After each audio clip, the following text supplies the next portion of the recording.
Assalamualaikum warahmatullahi wabarakatuh.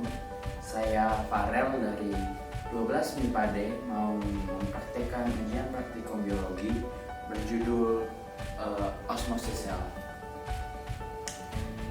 Tujuan praktik kita di sini adalah membuktikan adanya peristiwa osmosis pada sel yang kita pakai contoh di sini adalah buat sel kentang, dan mengetahui efek dari beda potensial air pada sel yang diletakkan di larutan hipotonis dan hipertonis. Di sini larutan hipotonisnya air biasa dan larutan hipertonisnya ada air garam, dan kita bisa melihat perubahan dari kentangnya dari segi tekstur dan ukuran kentangnya. Dan untuk alat dan bahan di sini kita memakai penggaris atau alat pengukur lainnya. Kita bisa memakai pisau atau pengupas buah untuk mengupas kentangnya, dan pisau untuk memotong kentangnya. Usahakan kentangnya dipotong dengan ukuran dan panjang yang sama. Dan juga ada garam di sini sebagai zat pelarutnya, dan tentu saja air sebagai pelarut, dan 4 buah wadah yang sama supaya kita bisa mudah membedakan yang mana yang satu dengan yang lainnya, dan juga tamnan opsional.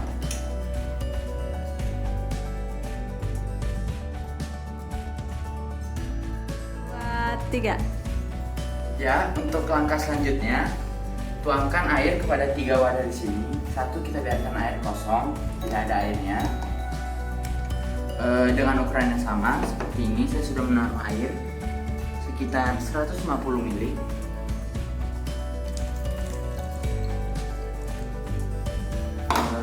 Yang selanjutnya,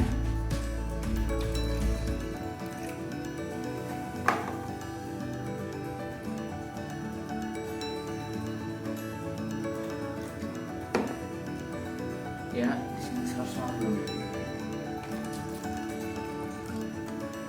Dan untuk wadah yang terakhir,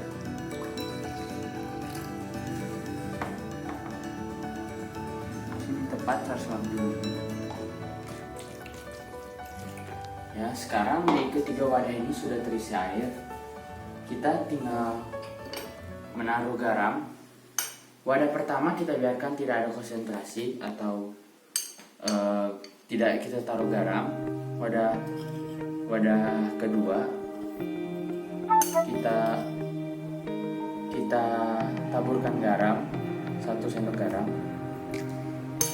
Wadah ketiga taburkan 2 sendok garam.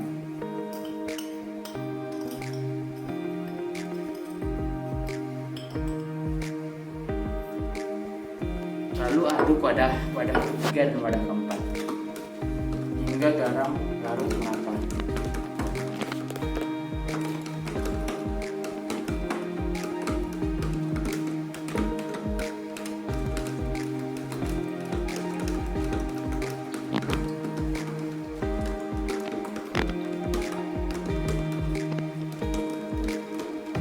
Usahakan hingga garam larut seperti ini.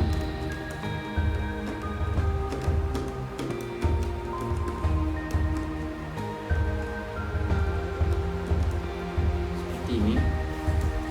Dan untuk wadah keempat,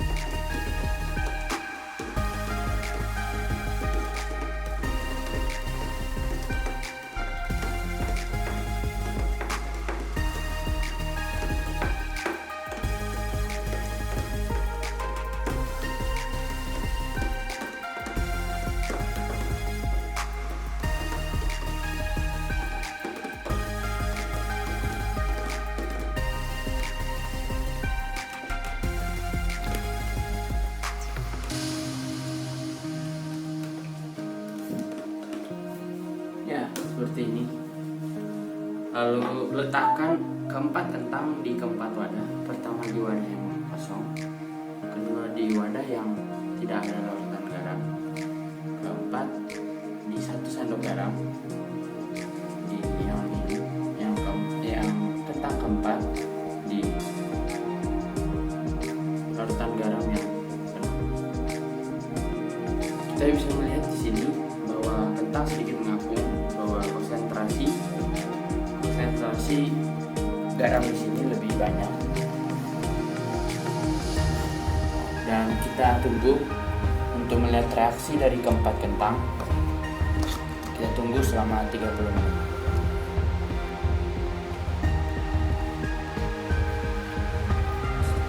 Tunggu selama 30 menit.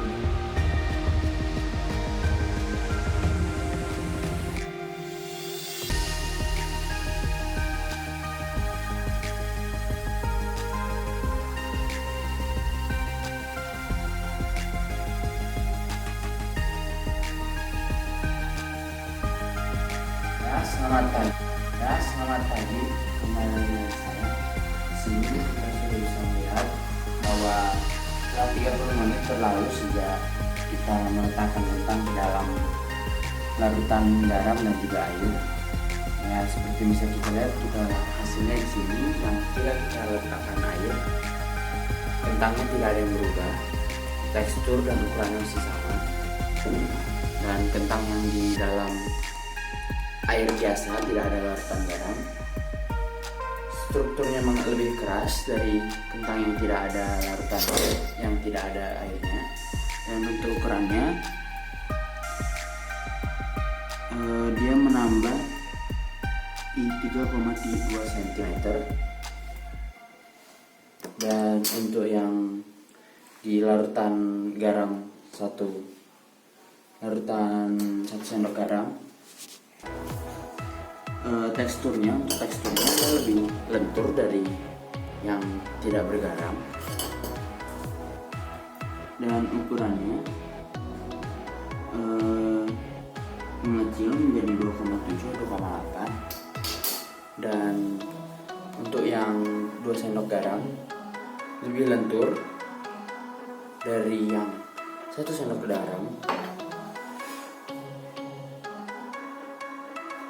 Dan ukurannya kurang lebih sama dengan yang 1 sendok garam, sekitar 2,89 cm.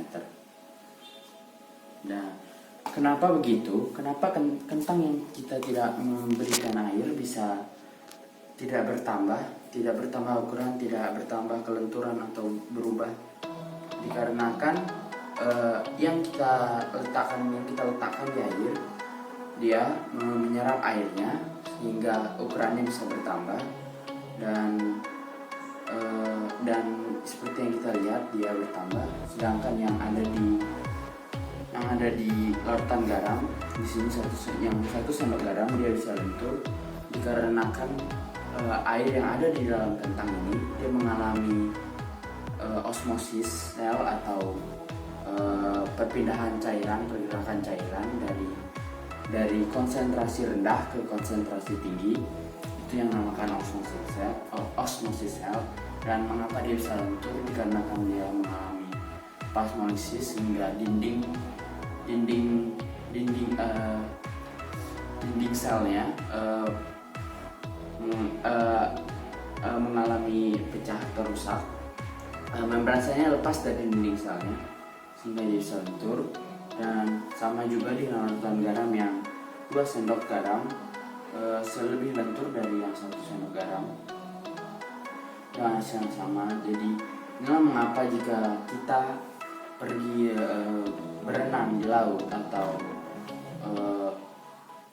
tangan kita terkena air lebih lama dari biasanya akan berkerut atau mengalami gembung, itu dikarenakan peristiwa tadi osmosis sel, yang dimana airnya masuk ke sel kulit kita, masuk ke dalam.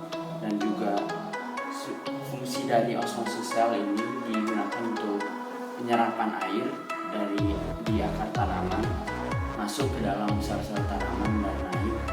Ini sangat penting, tapi juga bisa berbahaya jika kita terlalu lama air laut atau di air yang berkonsentrasi tinggi, sel-sel kita akan pecah dan menyebabkan kerusakan sel atau plasmolisis. Itulah makanya kita untuk mengatasinya ini adalah memperbanyak jumlah air dan juga memperbanyak jumlah air sehingga jumlah zat terlarutnya terurai atau lebih merata pembagiannya sehingga tidak terlalu berkonsentrasi. Jadi sekian dari saya, terima kasih.